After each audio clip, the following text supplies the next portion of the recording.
The content you're about to hear is a part of a paid programming segment.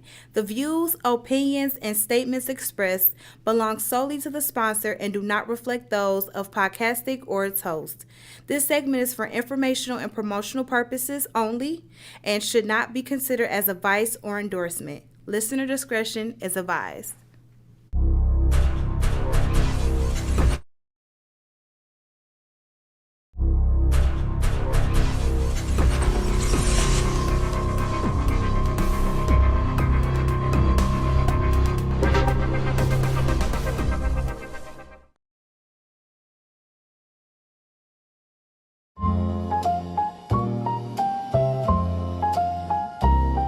Check. 1, 2 for the mind state.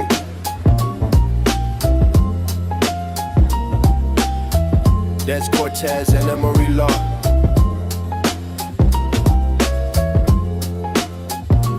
Welcome to the show. Y'all tuned in now.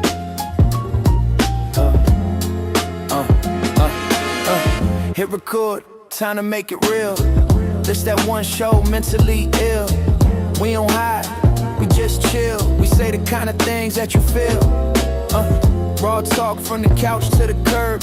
Every dark thought from the city to the burbs. From panics on Belle Isle, we even picking up calls. We unpack it all, no mask, no filter at all. Dez say, how you been?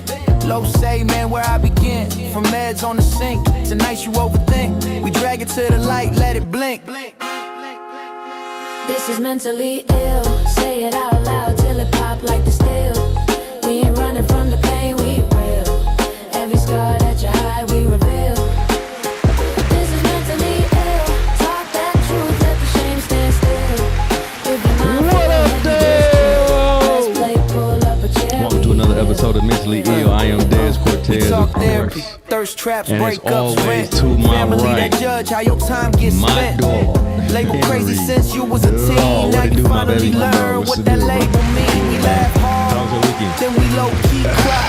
Man, Dead it air feel like it when flew you by, search but for it a was while. productive, though. Trigger in a spell. say it was Story that you productive. tell It was already about that productive. one Yeah. night that Hell yeah. still feel like hell. The same night How about you? the Dez went to jail. Yeah. Every hard truth we Yeah. credit, No. we said Actually, it though, from you got. I locked go and talk doors. about it. So lady on It was pretty trips, good. I got an shaking in your opportunity skin to when hang the with the moon boys a just little flips. bit, but I've been working real hard getting these lines This is together. mentally I'm in LA ill. filming Say it out Thursday loud till it pop like the Monday. steel.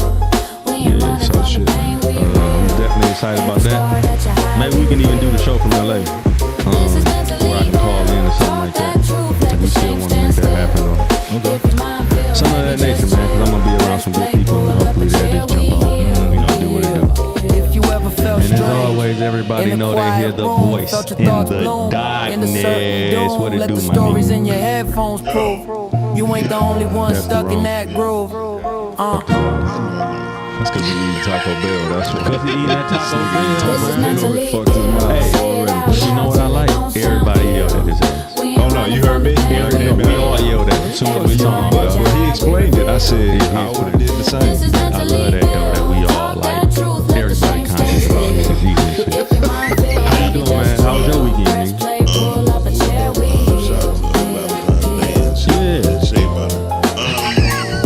Yeah, there you go. It is.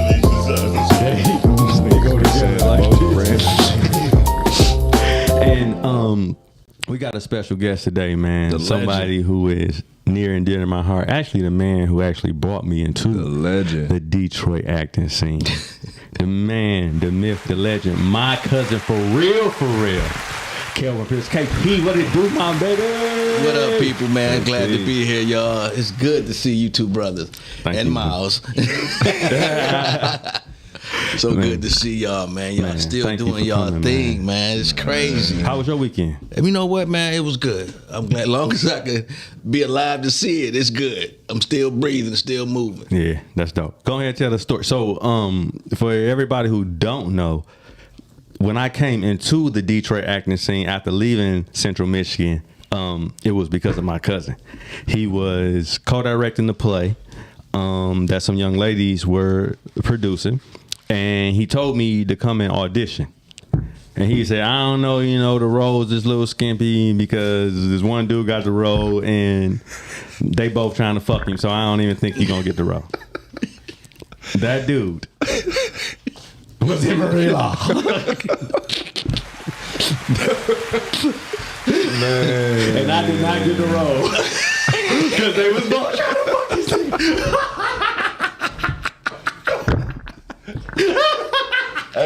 It really came to point. It really happened. It really happened. Bring up old shit. He said it. It really happened, bro. That's Real. funny as hell. Real. But you know what? When y'all guys came and I worked with you guys for the first time, That it was was 05. funny. Y'all was, that's when I knew y'all loved it. Y'all had the bug already. But to see it now, it's crazy to see all those years. We came a still long way, bro. Yeah. We were just talking about that. Like, I remember when we used to sell out the 100 seats in 1515 Broadway. Hey, that was a win. We felt so good. But to that see was the a 100 good stomping ground. It was. No, But it you was a gotta great think one. That black box theater. No, it was I a was great about to say Black Box. No, They Theater. right in your face. Culture, bro. Just even that environment, I feel like even just made me better as an actor. Absolutely, being bro. in that environment, man. Cause we was damn near like working on this shit. While you know what I mean? Like it was really like a labor. Like it was a part of you almost. You know what I mean? You remember that one time that the rat was like crying underneath the stage when we was what's the name and bro. I don't know if like it was caught in a rat trap or whatever it was, but we doing a show, dog, and all you hear is right. You just hear the rat. Because they had that going empty crazy. building next door to it. Yeah. Man. All that was emptied in. Yep. And we used to go and during intermission of the show, we used to run next door. No. This was before and intermission. Before intermission and after. We used to Small run. plates. No. Detroit Beer Company. Yep. We would run. They had this beer called Detroit Door, and we would have to down a pint. Like, literally. Don't breathe. Don't nothing. We got to down Kill it. it. And go back and y'all Kill it, doing and then that. boom, we go right on We was stage. fried. Man, we was fried, We bro. were fried. I yes. was fried. I was the too first- busy trying to make it work. You know what I mean? Y'all over there getting live. Oh, we was fried. No, we were turned up. And what is it now? What is 1515? It's now? closed, isn't it? But there's a No, barber it's a shop. barber or shop something. there or something. There's a barber shop. Yeah. Chris sold that for sure. Got the hell on. Yeah, he got some bread But that was for some it. great property though. Absolutely. That was some great. And he owned the second property. floor too because that's where his apartment was. Yeah. He So gone without that. That was the drama studio before the drama studio. Right. Exactly. Yeah. And the one thing I loved about 1515 Broadway is that the audience is at your feet, Right so there, you bro. don't have much time to hang. You can't we hide. could incorporate them every show. You know what I mean? Yes. Like they were literally right there. Like even closer than what you know what I mean? Like I remember one show we had and one of my homies was sitting like in those seats on the side where it's like kind of high. Yeah. And you was crying in the show, and you went over and like grabbed a napkin out of the can. He still talking about that to this day, bro. But like that's the type of fun people was having at our shows, dog. But just even that, the respect that I How gained, excited they were to see us. the audience alone, but man. I gained a big respect for just acting in general after starting in theater. Yeah. It's like I look at it differently. It's like I know I'm more of a film actor, but the rawness and realistic like feelings you have to display like in theater. Theater is way harder. My first stage play was Top Dog Underdog. 230 pages, 2 characters. When I tell you, bro, I was learning lines for 4 months and didn't know them all till we went up and shot. Me and my homie from Baltimore did it. And even he was like, man, bro, like this is just so much. You know what I mean? But at the same time, dog, we killed that play. And it prepared you. Bro, ain't nothing. 80 page script Listen. ain't shit compared to that. That was an 80-page script, all of me. Just you know what I mean? And it was so many monologues. It was so many different conversations. Like, dog, Top Dog Underdog is an amazing play. But if you ain't ready, you ain't doing it, my dog. Theater prepares you for everything else.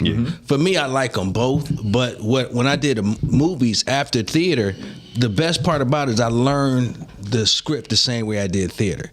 And what is it, 2 or 3 weeks or a month? I'm off book. I'm the first person off book, because the sooner you get off of it, the quicker you can define your character. You can step into that your soul. movement. You ain't got to rely on what's my line. No, just know it, and then that's how I learn. You have to. That's what I don't respect about the actors now. They don't learn, like they don't feel like they need to learn that shit. Like they really feel like they can come on set, look at their lines, say whatever they have to say in that scene. You know what I mean? Yeah. And then just go with it. See, you know what's interesting? They don't have no depth. I do the opposite. So, like, for me to prepare, I focus on the backstory and who the character is. That's what I do before first. I learn them lines. But that way works as well.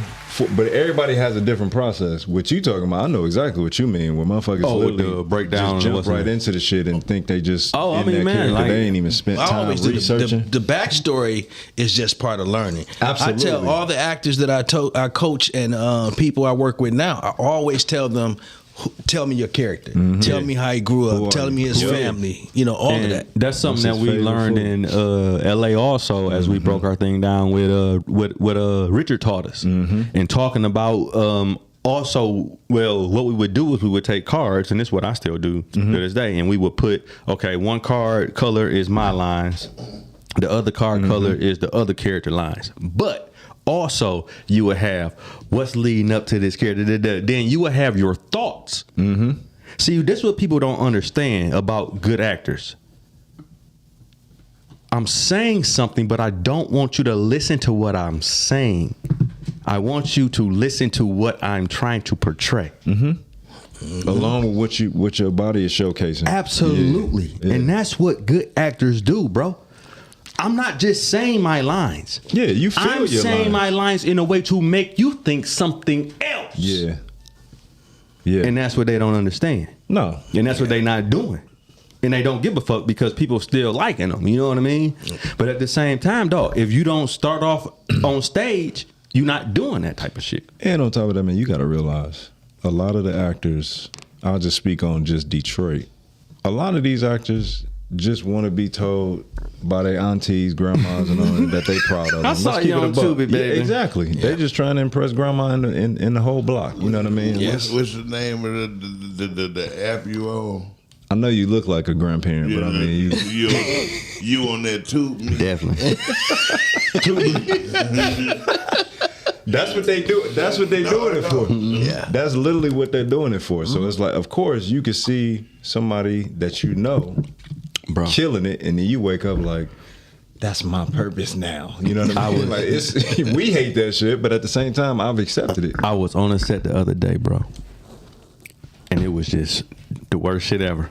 And the director was like, all right, and 1, 2, 3, and go. What? Almost like you're what not you gonna do. do no sound. You're not gonna speed. You're not gonna speed. You're not gonna see if he nothing. Just 1 and 2 and go. Who the fuck? No. So, dude, how can you step into a direct? This is not what we're supposed to be talking about today, but we're going to how can you step into a director's seat, bro, and not even know what the fuck a director does? This is crazy to me. You don't even know the basic talk. Like, you don't know anything. Yeah. You don't know anything. Roll sound. You don't know about take slate. You don't even know why you even got a slate. Dude. You have no idea why do you have to slate. Somebody asked me the other day, like, why they slate? I said so they can make sure that the motherfucking sound everything rolling. So it can sync up perfectly. Yeah. Because there's no way that you think you're gonna look at that actor's mouth and be able to match it and sync that shit up. That snap is a exact point where you can say, here go the snap in the audio. Yeah. I see the snap coming down on there. Everything you is line them two up, and everything else is fucking beautiful. Yeah. That's why you have that shit. People don't even have slate. Niggas is doing. Everybody's the director. Everybody's an actor. Everybody. But why can't you fucking try to understand what or it is? do it the right way? Dog. Yeah. How about even just watching some YouTube videos? How about that before you even try? Too much pride. I'm gonna tell you this, okay? I don't talk about nobody. I keep to myself. But when I stepped away from everything for a while, and I was watching all of this stuff, and I'm sitting over here like people would talk to me like I did not know anything about it, because I don't go around and say I act, direct, right? Yeah. I don't do any of that. I'm a regular old dude. I'm listening. But I went to a dude. He wanted us to help him do a production. He said, I already did a movie. It's on Tubi. Look it up. When I looked it up, I was like, oh, I'm not messing with him. I'm messing with you, bro. He ain't. Hey, and they will come show you that with their chest out. Like, I'm like, dude. look at that. And walk around like they done got awards in Hollywood. Yeah. Bro. I had one dude asked me to do a movie. He had me watch. I watched one of his other movies on there. The whole movie was about him. To the point, it was like shots for his arms. Dog, it was the worst. I was like, what? How could you have me watch this one? Like, you could have came with something different, and I might have did it, but no. See, I look at y'all now, and it's amazing to see how great y'all have. You always had it, but to see y'all doing it now at this level and keep going up and up, it's wonderful. I can say I had a hand in watching that develop. I ain't develop it. I had a hand in watching it. We are so two of the few that decided to educate themselves more in their craft. Absolutely. Which is the craziest shit ever, dog. No matter what your craft is, you're always learning, dog. There's always something to learn. There's always something to learn. That, dog, a fucking painting is never finished. Ever. They got to get that shit off their easel because they gonna keep touching that shit. They gonna keep doing that shit. Respect or something. That's how I am with a script, dog. Take this shit, hurry up, dog, because I'm gonna go on that shit and I'm gonna change that new shit, dog. Yeah. But you find people like that would sit up there and try to talk dog Tyler Perry, right? I just had this conversation roughly about 1:00 this afternoon. Mm-hmm. I said, y'all keep talking about bringing up this dress. He $2 billion in.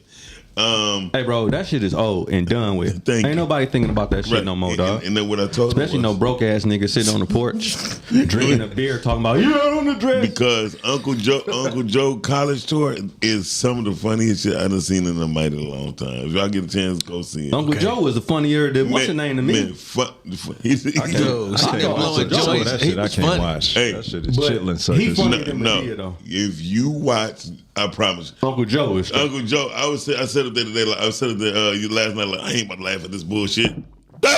No, Uncle Joe. I almost died throwing up. You know what I mean? I was one of those guys that I could say that a lot of his stuff I didn't watch because it just didn't appeal to me. Right. However, I never would knock off the fact that my man has made $1 billion off of this.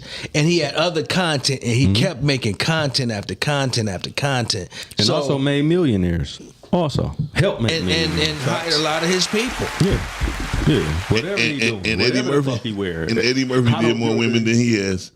Huh? Eddie Murphy played more women than he has. Probably. He only played Madea. Eddie Murphy played like 6 women. You know what I mean? Eddie Murphy played the same amount of women as he played men. Yeah. Yeah. So, I mean, him and Martin. Martin played 3 women in one TV show. Jamie Foxx. Yeah. Jamie. I mean, listen. To see a dude in a dress is funny anyway. Chris Rock was the ugliest woman I've ever seen in my life. I don't even know why he even tried that. Martin was pretty ugly too. And I don't know why you gonna put that face in my shit with that makeup on. He was you remember that on Fresh Prince? Oh my God, that shit was so bad. It was hilarious. I think acting is acting. Mm-hmm. People just need to learn how to big up their craft and quit going to acting class by somebody who never been acting class. And also too, learn what a craft is. Niggas don't even know what a craft is. Boom, boom. But they like, this is my craft. This is what I do. This is what I love. That's what you're about. That's what I live. I live this shit. Hey man, a man in a dress, a fart joke, a retarded skit is always the funny. It's gonna be funny. What did y'all think about Cat Williams' new comedy special? I liked it. I thought it was real, dog. I like that. I think it was real. It was mediocre when he was being a comedian and not a comic. He was bringing more real. He got his punches in already though, so he can kind of chill on that. You know what I mean? He don't got to go attack people no more. He already did that in the interview. I don't think he attacked. I mean, not attack. You know what I mean? I'm talking about the way he says things. Yeah. You know what I mean? I'm just saying he can say it a little bit more. He not in the delivery business. Yeah, no. He's not in the delivery business. He's saying it. I mean, bottom line, when he said what he said, and the funny part, I had no repercussions. Nobody saying anything after he said it. Well, all that's about to stop. All that canceling culture, all that shit, all that person can't say what they want to say, all that shit about to stop. And you can kind of see it's stopping now because Cat Williams also threw in his transgender jokes in there too. Dave Chappelle damn near got canceled for that shit. Now everybody throwing their transgender shirt. He said, "You 99.99999%, man." You know what I mean? Like, you know what I mean? And he able to say that now. Yeah. But at the same time, I love it, and that's gonna lead into where we're going. I love it because I don't want people to tell people that they can't say certain things. I want the people who they say it to not give a fuck unless it pertains to them.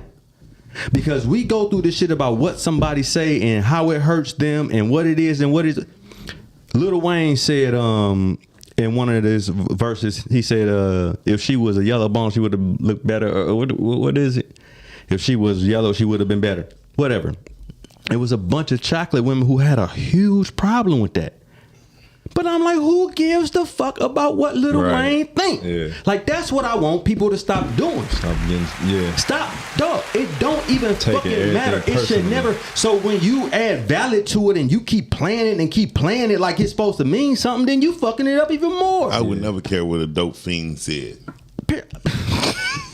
Another person, period. It don't even matter. I mean, no, it's a dope fiend. He's a dope fiend. He is, but what I'm saying is, there's a lot of dope fiends with some good views. Why you acting like he's a dope fiend? Hey, where real quick, where is this live at right now? This live right now? Yeah, it's on Podcasting. Oh, on Podcasting. Yeah, You can go on. So I've been putting YouTube the whole because time. he ain't put it back on YouTube. It ain't because you ain't give me the password yet. Don't Okay, play I with was me. about to say, because y'all got me out here Blame getting it on false me. Facebook. Blame it on me. Oh, one back. I threw two back. Blame it on me. You can just go on Facebook and Share. Yeah, but okay, so see, man, So y'all it's on Facebook. yeah, that's what this is right here now. Yeah.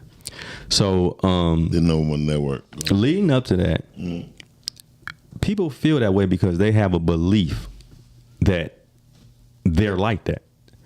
If somebody is saying something about you and you don't feel like you that way, you don't give a fuck. You don't have to fucking respond. If it's, listen, if they're saying the same shit in Spanish and you don't understand it, what's the difference? You wouldn't. You walk the fuck away and you don't know what they said. We live in a culture where everybody feel like they have to say something to everything because they got a belief like they gotta be this motherfucker who protecting themselves. It's a bitch culture. Yeah, It is. The bitches always want to have the last word. I don't give a damn what it is. They always want to have the last word.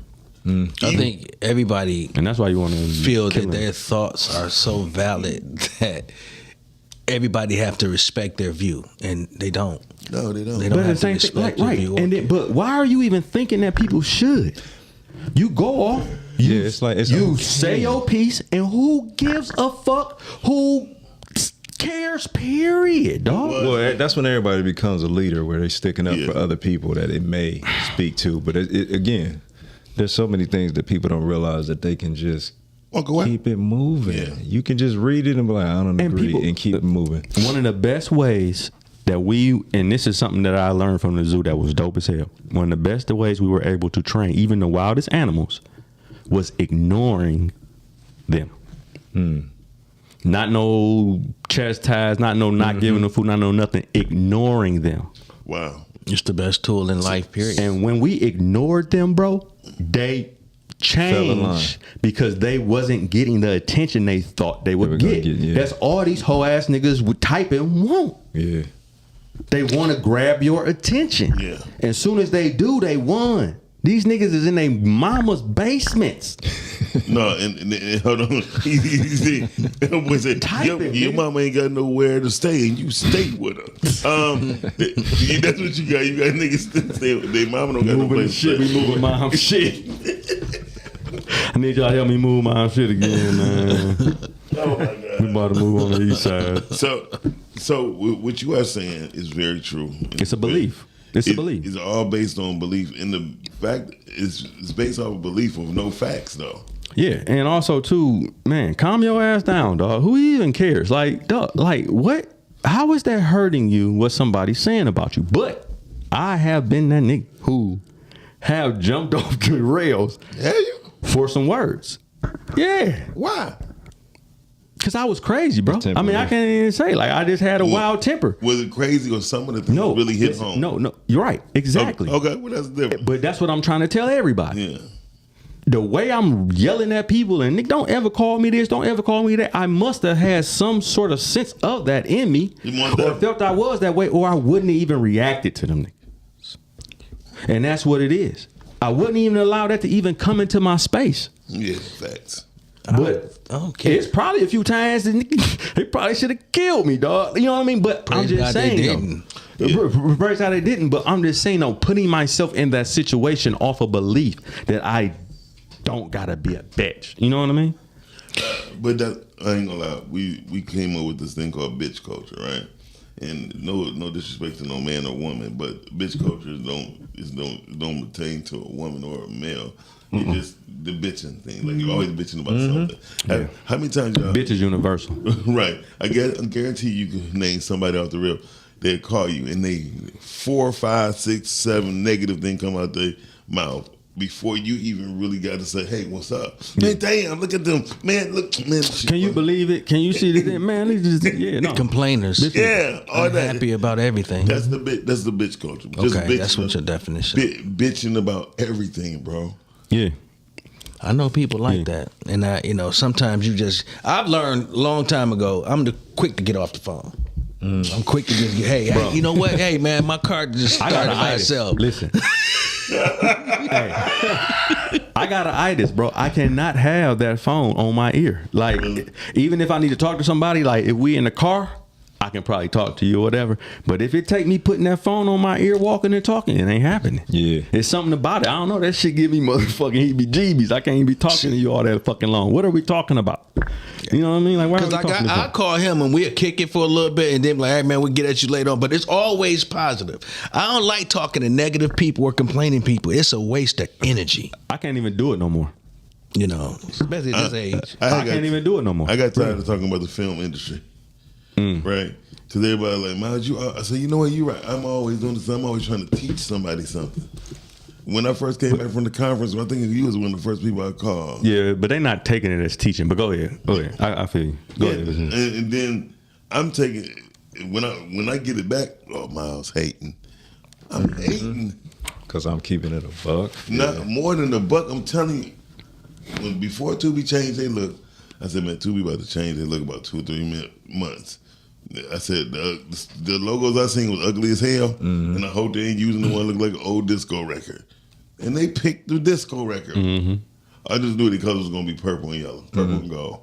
But here you go, you think you know everything, nigga? I'm right there with Tubi. Yeah. But also too, though, we have to understand too that those people are going to be around us. Period. And we got to overlook them motherfuckers. Yeah. So no matter how much knowledge we drop, it's going to be some corny motherfucker that got something to say about it. It's going to be somebody dropping something about it. It's going to be some person who not accepting it. It's going to be this. It's going to be that. It's going to be every motherfucking thing. Yeah. Our thing is just to, and that's what I'm learning now, to get that shit, nigga, and I don't give a fuck. That's what happened in my experience. He said, like, that ain't even none of your business what they do with it. Right.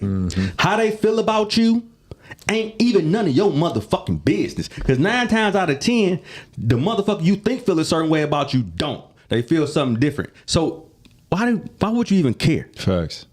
I don't even fucking care. I'm living my life in the moment. I'm chasing my highest pleasure. And then if you're not a part of that, then you just not a part of that shit. Thanks. What Preach the on. fuck? Preach on, brother. But I'm just saying, it's always gonna be somebody. How do we keep doing this shit though? You know, it's life. You're gonna meet people, you're gonna get to know people, and you're gonna realize some people just, like I tell people, y'all like coffee. Some people like coffee. You like coffee. I'm tea. You may not like me. Tea, you may not can't drink me, and it's okay with me that you don't drink tea. Right. I'm good on that. I would not force myself in anybody's space, and I won't let anybody force themselves in mine.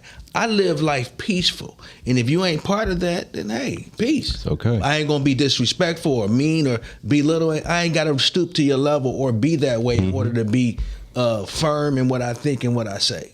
And I erase people quick. But that started with that separation shit. that people got to be like you to be on your team or to be like this.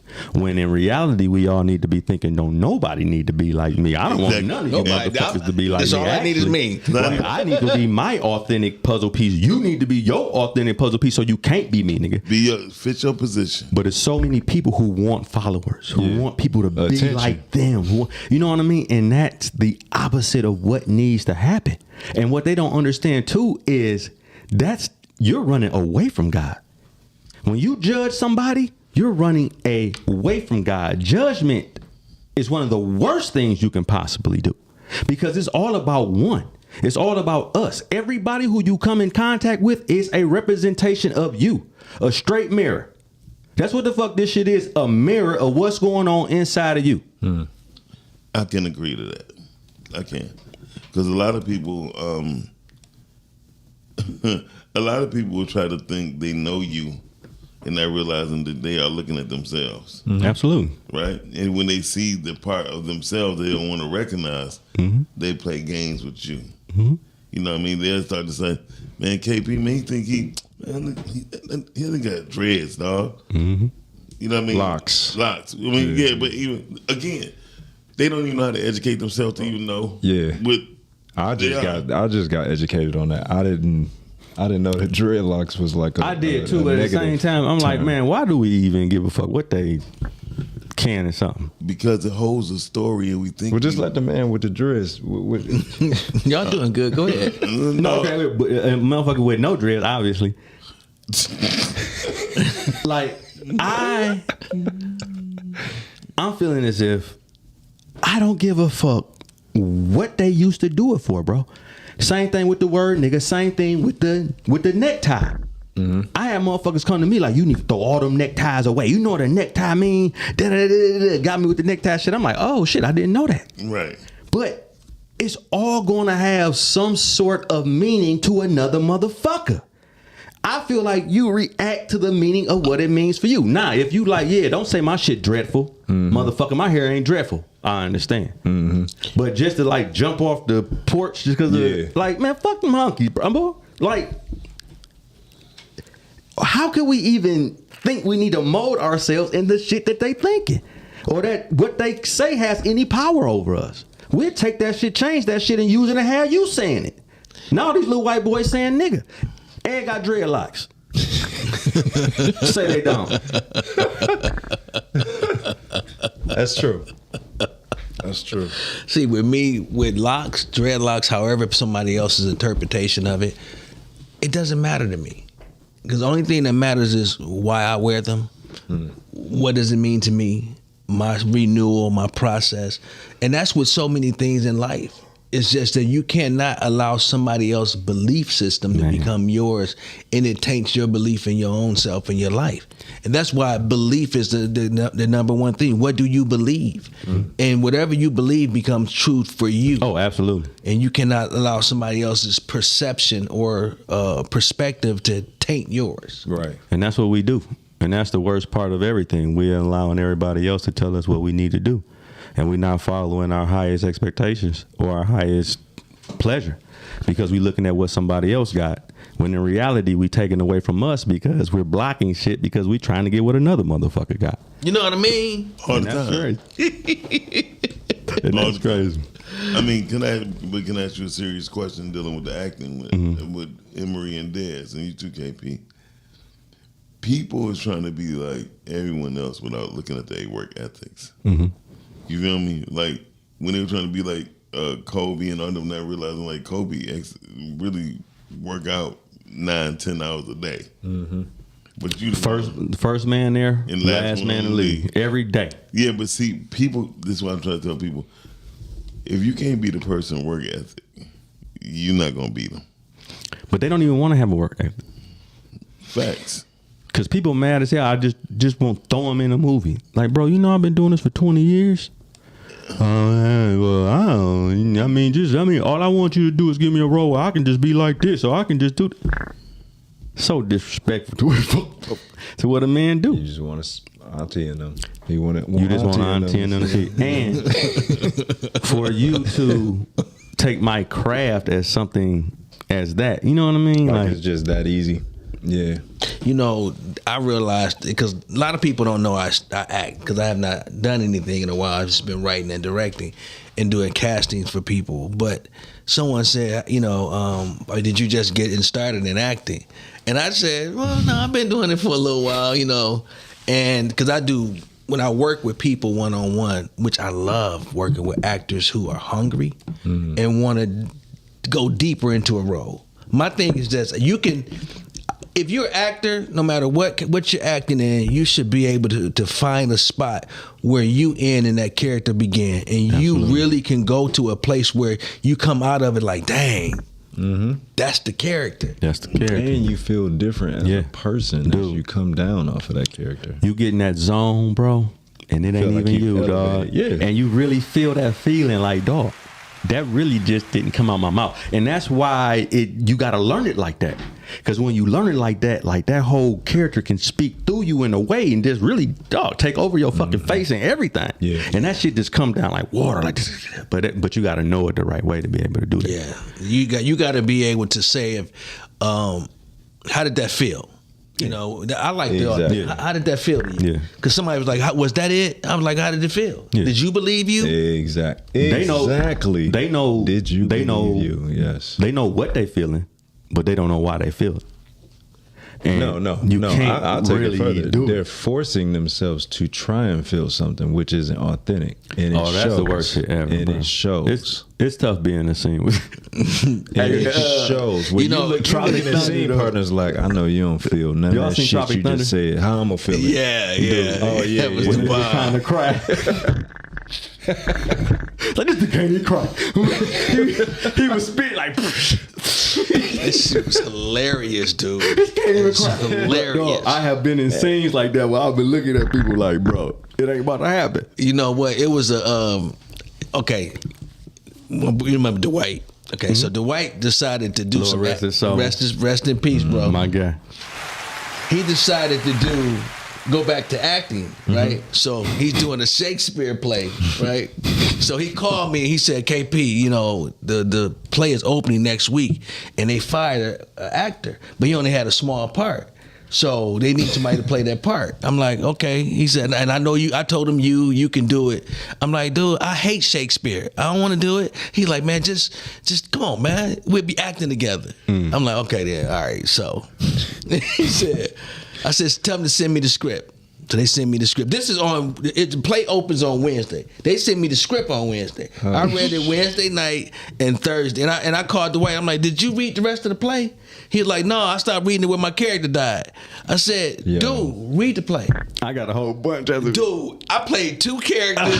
It was the last line of the play was my character. And I'm sitting there like, man, it's so much dialogue. Yo. I was like, he's like, man, well, you know, I ain't mad if you don't do it.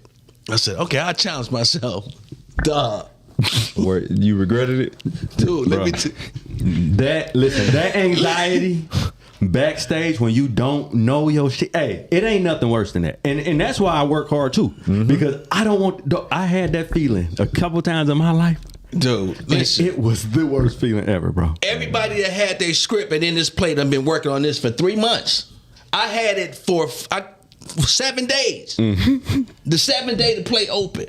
So there was a fighting scene between me and this other guy, and we fighting now. My wife came and she was like, you know, that scene seems real. I said, did it? It was cool? She's like, yeah. I gave her the script. She said, when were you supposed to say that? That was during the fighting scene. I forgot all of that. Yo. It was so much dialogue, but the director never said anything. He was just happy somebody was filling that void. Right, because you couldn't do the play without that character. Yeah. But as the show got, continued to go, I started learning the dialect. I hate Shakespeare. So my dislikement of it interfered with my... Blocked you. Yeah. So I had to say, okay, I can do it. I do it. Shakespeare was the Tyler Perry of his time. Yeah, he was. Just look at all what he did. Yeah. And it's funny because that was the only play that I said I wasn't prepared for because I couldn't. You can't learn that in less than a week. And then the blocking, all that stuff, and it's 2 characters where you playing a vagrant and yourself as a doc. Man, it was tough. It was, and the only thing that kind of saved me was while I was on stage by myself. But I played. Keep going. That's the wonderful thing. You just keep going. I played Shaka. Zulu? No. I'm about to say that. Shaka Sensor. Remember, he was in prison for over 20 years, but he was in the hole for like 8 years or whatever. So he's one of Oprah's favorite people. Like, that's my dog. But anyway, like, I was playing him in like a show of him, you know, like just before he went to Cali, or maybe this was during the middle, whatever. And when I got the script or whatever, it was just basically like excerpts like from the book. Yeah. And I'm not thinking nothing of it because it's conversational. Like, I can still do it like I'm telling a story. Yeah. But as the shit went on, like, somebody was like taking a house from me at the time. Like, I was going through so much at this time. I had no time to work on this character. And it got to the point where like it was almost time to go up. Dog, I ain't never had as much anxiety, bruh. That's the worst. And I made something happen because people were still talking about how good it was. But at the same time, if they had that script, if you'd have saw what I like, forgot. this is the worst performance ever in history. And I still feel to this day like, man, I owe Shaka another performance. You know what I mean? Because I ain't never did that before. Like, I ain't never had that situation happen. And even though people probably didn't know, shit, I knew. Yeah. He knew. You know what I mean? And I was supposed to be producing his words at the time. So I was so bad, you know, not bad. If you know the script, you knew that I was messing up. Yeah, but I was like, you know, had words here and there. I was told these two other girls, I'm like, hey, if I drop this line, go ahead and just pick it up. You know, because it doesn't matter who says it in that scene. It just needs to be said. Yeah. So I was giving them like the words toward the end because I was tired at that point because I did a good job considering I did not get the script for a week. Speaking of characters, have you played a character? And we can go, Miles, you ain't played shit. We can go around. I ask y'all too. I almost cussed your ass out. That has changed something about you. Yes. When I played in Dwight's play, Last Call at Conspiracy Lounge, and that play I played Malcolm X. And I had to cut all my hair. I had locks long like this, and I had to cut all my hair off to play the part. Now, originally, I wasn't going to play the part.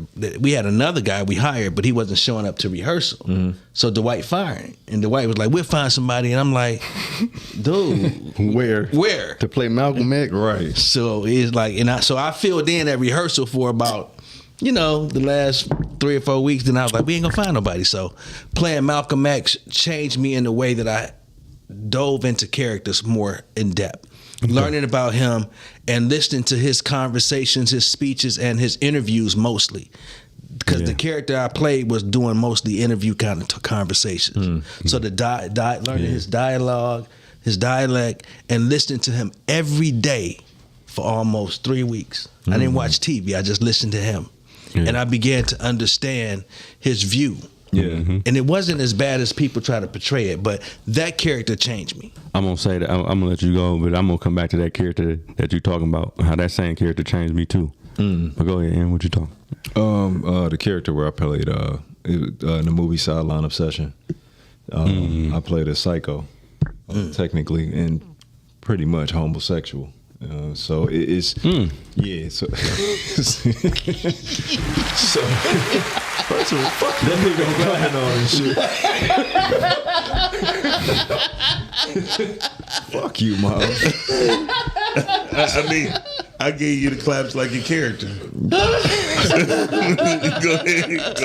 Stop. Stupid. God damn it. But, No. What that character taught me, man, was to truly be comfortable with being uncomfortable. I mean, and there were moments where I'm like, I had to snap out of it, where it's just like, this isn't you. This is your character. Who the fuck cares what somebody thinks about what this dude is saying, you know, or feeling, thinking, all of that. So that was one of the most, it was a good challenge. It was fun, but I also got to live out like violent fantasies from killing people, you know, in my mind. I mean, don't lie, Miles. You didn't walk in, somebody cut you off with something, you like, I would have shot their ass if I wouldn't have went to jail, right? You know, he do that every day. He do that all the time. He doing it now. Look at us. I'm thinking about how you cut me off while I was talking. Every time somebody flick a light switch, just to go before we stop. But that was literally the most. Yeah, you heard it. Go ahead, refreshing and like where I felt like I evolved while shooting that project. Yeah, man, that's dope. Next level.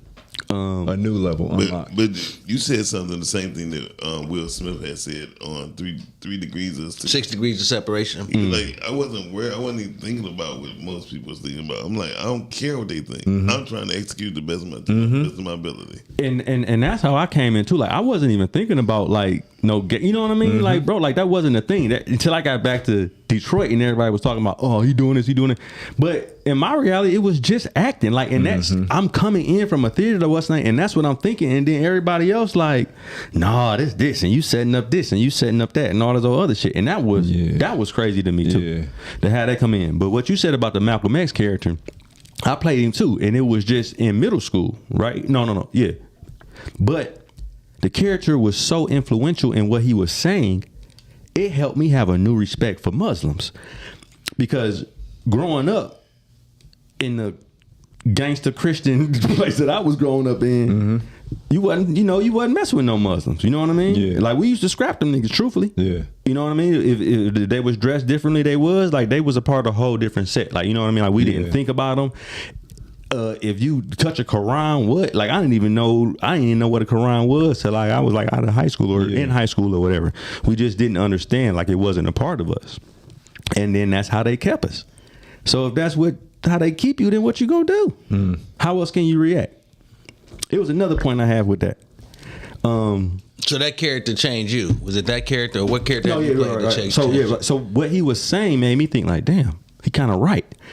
So that helped me like look at Muslims differently. Yeah. As I seen them walk through, and I'm thinking like, dog, they thinking the same shit we thinking. Yeah. Like they going through the same shit we going through. Right. Like, and that was one of the first instances where I was able to open up my eyes. Yeah. And then it took for me to really get to college, really for me to really open up my eyes and to start seeing the beauty. And be vulnerable. Yeah. Because I was trapped by my beliefs. That if dude say something to me or he rub off on me or something, I'm going to hell. Or he can tell me something and he'll suck me in his, you know what I mean? Or when people would like change over or something, oh, he done went to the other side, you know, oh, he going to hell. Yeah. You know what I mean? Like, and I remember my pastor saying something one day. He's like, yeah, I had a breakfast with a Muslim gentleman and and we sat and we was having a conversation. He said, yeah, well, both of us felt like the other one was going to hell, but we still felt like we could have a good conversation. And I'm like, man, what the fuck, bro? Man, we all are brought in this world with our own views or taught our own views. We are all taught. Some of it is that whatever you believe in, if you believe in it wholeheartedly and it makes you to be a good person, to be able to love people you don't understand, even the ones you don't like, I don't knock it. Yeah. I think that what I believe, I want to stand steadfast in my belief. And if you ask me about it, I would share it with you, but I don't force my relationship with God on anybody. Unsolicited advice. You know, it's that's just my belief. I am a believer. I don't get caught in the religious aspect of anything because religion is the most divisive thing we have. It is. You know. Yeah. And it wasn't, and that's what I want the saints to know too. Like, it was set up like that for a reason. You know what I mean? Like your soul, your everything that you wanted towards God, like that don't mean that you got to lose that. But understand what he really is, who he really is. Open your heart to understand that it's something different than you saying that every single last word of that Bible is law. You know, like let's really do, and like you got a mind for a reason, dog. In my opinion, if you read it and study it and understand it, it can be law because you got to understand the spirit of it and not just the words. People pick and choose what they want to quote or believe, but you got to understand the spirit of it and not just the book itself. It has been misconceived so much that you would have to just basically start over. Yeah. And that's what we do every day. Yeah. You gotta start all over and then understand what they're really saying. I think everybody who goes back after they have this epiphany, after they have this thing of clearing their minds, will read it and think differently about it. and it will approach them differently, understanding that things are not set in stone the way that they try to make them set in stone. The things that are divisive, the things that are meant to keep us less than, anything talking about something that's like stronger or greater or not, like that's not of God. What do you mean? I'm gonna clarity on that. God does not want you to believe that there's something in this world greater than you. He doesn't want to be greater than you. He don't want you to feel like he's greater than you. You are God. God needs for you to understand you are a part of him. You are him. He don't want you to fear him. He don't want you to do none of that. All he wants you to do is be the part of him that you are. Never, ever will God have you fearing him. That's what Jesus told me in the first place off rip. That is not of God. God don't ever want you to fear him. Ever. He don't even, like, fear is not even of God. God is of love. So any of those things in that Bible talking about that and making you scared to go to hell and scared to do this and scared to do that, hey, dog, that is not of God. And people can get mad off they won't, but that's the truth. If it's divisive, yeah, I'm listening. Listen, anything that is divisive, anything that makes you fearful, anything that says you have to do something to get something from God is not of God. Flat out. Okay. Flat out. No, I like that. I mean, that's and interesting. everything Jesus told me was so cut and paste. I know it was true. It was cut and paste. It's not of God. It's divisive, not of God. Ain't no beating around no bush. Ain't no saying this person can do it and this person can't. And this person can do it only if they was prayed over a certain way. And this person, no, it ain't none of that, bro. It's none of that. We are all the same pieces of God. Nobody's greater than nobody else. You don't ever have to go through no middleman to get to God. And that's including Jesus. See, that part, I'm just gonna, like, here's what I think. I think that we're all here having a earthly experience. I think our relationship with God helps us in this experience. It helps us understand each other, not to be better or greater, because nobody is greater and better than anybody. But here we have tools here to help us to get through this place, and to help us to love each other and understand each other without the not divisiveness, but the hatred. And the hatred, a lot of stuff that we experience here is an earthly thing, not a spiritual and not a heavenly. So here on earth is where we have the divisiveness, the pain, and the struggle. No matter what we believe in, no matter what we do, that is something that is assured to be here on earth. Everybody is born, everybody would die, everybody would have trouble, everybody would have problems. It's what we use or lean on to get through it. And I think relationship with the higher power and relationship with God or your Lord and Savior, it helps you to get through that and helps you to be a better version of yourself than you are today. But also, even saying is the way we use our words. Jesus said he never, ever asked to be called Lord. He don't want you to call him Lord. He don't want your worship. He don't want your praise. He don't want none of that. That's earthly stuff. He just wants you to be yourself and be of God. All that extra shit people putting on it is not of him. He don't want, listen, that's a earthly man wants praise. A earthly man wants worship. A earthly man wants you on your knees doing all this. No, no, no. That is not of God or Jesus. He don't want you on your knees begging for nothing. Flat out, and that's what he told me. So you think prayer is begging? You said you heard that? Yes. Directly from That's what Jesus told me. I can't question what Jesus told you. Okay. But why would it? Why would it? Why would the all-knowing need anything from you? Like any type of praise or worship, or you call it like why do we think that's what he wants? Who told us that? He never said he needed. Jesus never said that. It's not about he never him said needing praise us. me. It's about us needing him, his teaching. See, most times But people we don't even know his true teachings. you got to remember, if you get beyond the words, it's relationship and spiritual. And most of the times people don't get past that because they get stuck in words and relationship. Because when he comes on you, or in my experience, the stuff that he taught me not just in church, because God speaks to us through one another.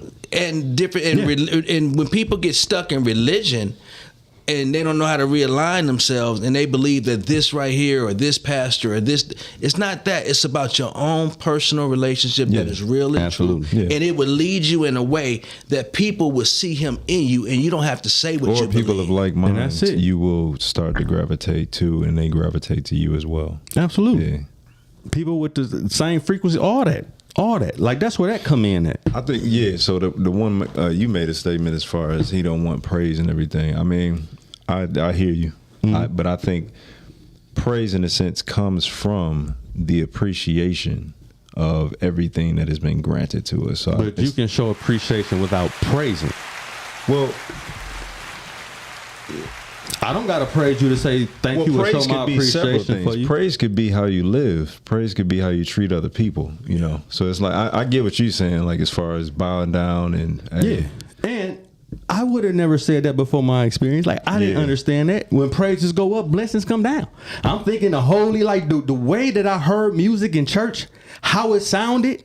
I'm like, this is, you know what I mean? Church is fucking silly. The fucking way it used to make me feel, I want to go, you know what I mean? But at the same time. Church is, as a kid, there are certain things that I had to undo a lot from growing, because being in church is, that was fun. We follow what other people have taught Absolutely. us. That's it. Until we come into our own revelation. Your own experience. And your own experience and your own relationship. And that's one thing that no one can ever knock anybody's personal relationship. Exactly. That's why I'm like, I can't take away from what he told you. No. And as I said, it ain't none of my business how people take it. Right. All I can do is say what he told me. And that may not be the same for you. And it goes with your beliefs. As we said, what you believe is law for you. So watch what you believe, because what you think you believe may not be what you believe. And if the same things keep going on in your life, it's because there's a belief that you have that you need that other than what you could have. And that goes along with test. You keep getting the same test over and over because you haven't passed, or you haven't learned specifically what. You don't flunk God's course. You just keep taking the same class. And most of that, I know. Most of that come from beliefs. Steering from beliefs. What a person, I believe if this happened, these people gonna think about me like this. I remember when I first had this experience, and you talking about telling people, I'm like, I believe this person. I mean, I believe I'm gonna lose this movie. I believe like those were the things that was going through my mind from my beliefs of what was happening to people who was saying the stuff that I would just heard. Now I could say like and I know we got to make this brief. There was a time I did a 7-day fast, and I remember God was telling me, get up and go to the bookstore. And I'm like, I got a bunch of books. What I'm going to the bookstore for? I was debating like, man, what am I going for? And I ended up getting in my car and going to the bookstore. And I'm like, okay, I'm here. So he's like, go upstairs. And I went upstairs. This is when the Borders was open on Woodward in Birmingham. It just opened. So I went there, and I was upstairs, and I was like, what now? He's like, go to that lady and tell her I'm here for her. See? And I love you. And I said, I love you, and whatever you're going through with the past, I know it's hard, but I am here for you. Boom. I don't even, and this is my exact words. I'm not going up to that white woman and say that in front of all these people. I'm not doing that. Yeah. But I did it anyway, and this lady started crying. And I'm like, and I could not fathom what I'm telling her is from him, because I'm looking at everybody else looking at me, and she's crying.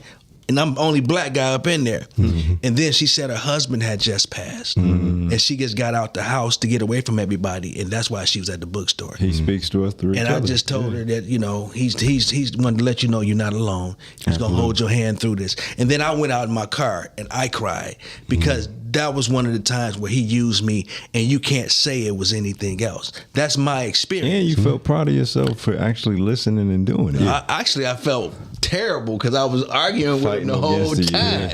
I mean, but that's gonna happen. You know what I mean? That's gonna happen because we are earthly dudes. But you still did it though. Yeah. So when he speaks to other people or he speaks to anybody, that's their experience.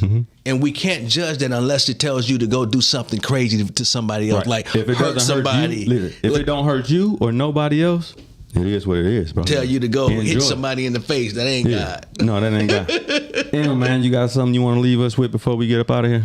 No, man. Hey, God speaks to us through each other, man. And honestly, even just being back around, I ain't been around you in ages. You know it's love, but that energy literally just recycled itself. It is times 10 now. You know what I mean? But don't nothing happen for no reason. I love you, at the end of the day. Yeah. So it's. I saw the promo to your movie, so I'm gonna watch it. Oh, the one you played the crazy character. I saw the promo today. Okay. So I'm gonna go watch it. That's when you shaved your face. I remember when you were shooting. Yeah. Cause you, Don't put that clapping shit on.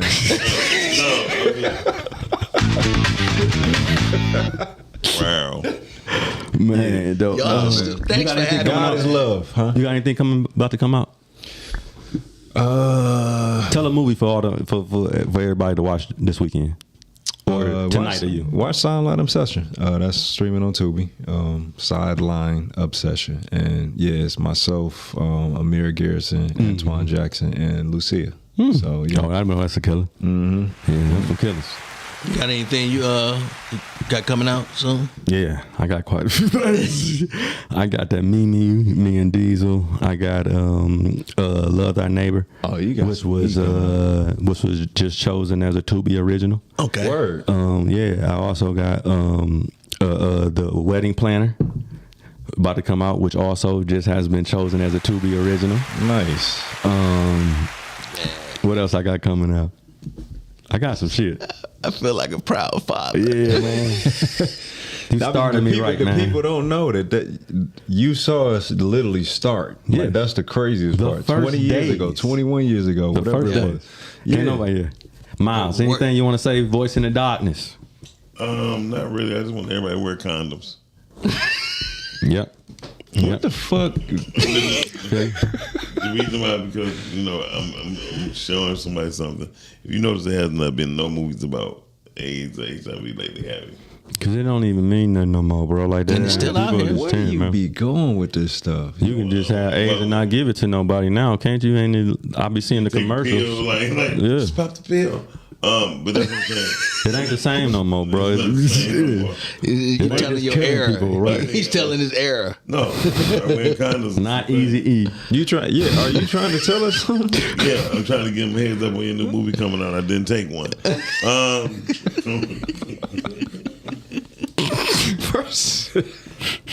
First of all, ain't no homosexual activity, motherfucker. Hey, come on, man. What you saying, man? No, I'm just saying that I think people just need to focus on their craft, man. Absolutely. And when I say wear a condom, I mean being protected, period. Because there's a lot of predators out here It is. in business. And thank you so much, cuz, for coming. Hell Man, yeah, it's my pleasure, You're a man. motherfucking legend. Man, my you pleasure. definitely got you got the aura. But we talked about it before. You got that glow. You got that feeling, bro. Yeah, man. It's for the audience, y'all audience.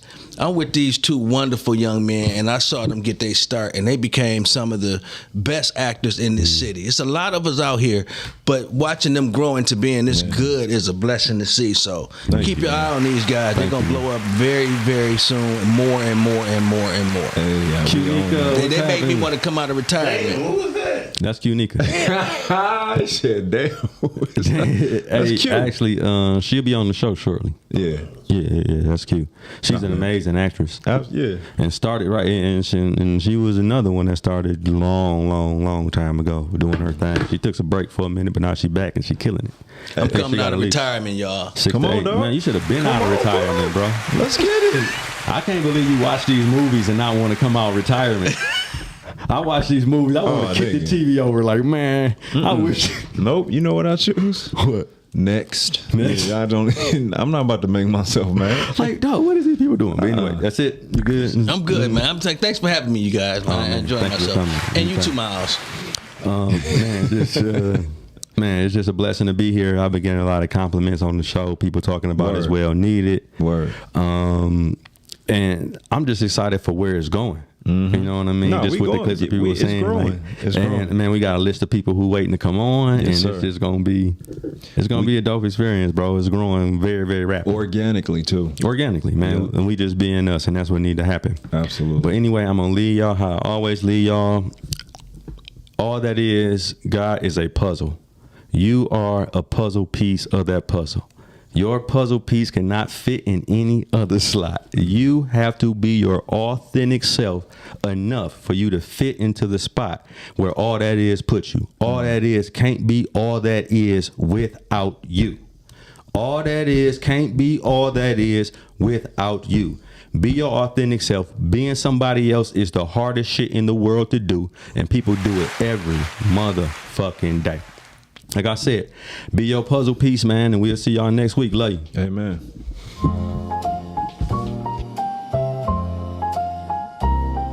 Check, check. 1, 2 for the mind state.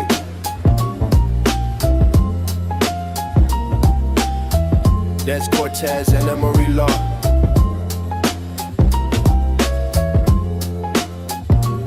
Welcome to the show. Y'all tuned in now.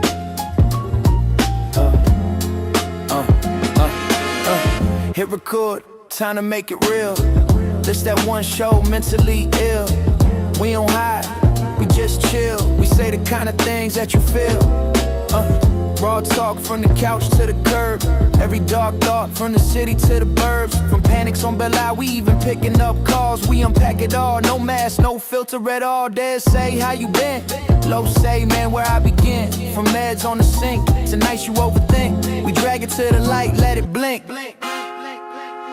This is mentally ill. Say it out loud till it pop like the steel. We ain't running from the pain, we real. Every scar that you hide, we reveal. This is mentally ill. Talk that truth, let the shame stand still. If your mind feel heavy, just chill. Press play, pull up a chair, we heal. We talk therapy, thirst traps, breakups, rent. Family that judge how your time gets spent. Label crazy since you was a teen. Now you finally learn what that label mean. We laugh hard, then we low-key cry. Dead air when you search for a why. Trigger in a smell, story that you tell about that one night that still feel like hell. The same night that Dez went to jail. Every hard truth we credit, we said it. From locked doors to lady or trips, the shaking in your skin when the mood just flips. This is mentally ill. Say it out loud till it pop like the steel. We ain't running from the pain, we real. Every scar that you hide, we reveal. This is mentally ill. Talk that truth, let the shame stand still. If your mind feel heavy, just chill. Press play, pull up a chair, we heal. If you ever felt strange in a quiet room, felt your thoughts bloom in a certain doom, let the stories in your headphones prove you ain't the only one stuck in that groove.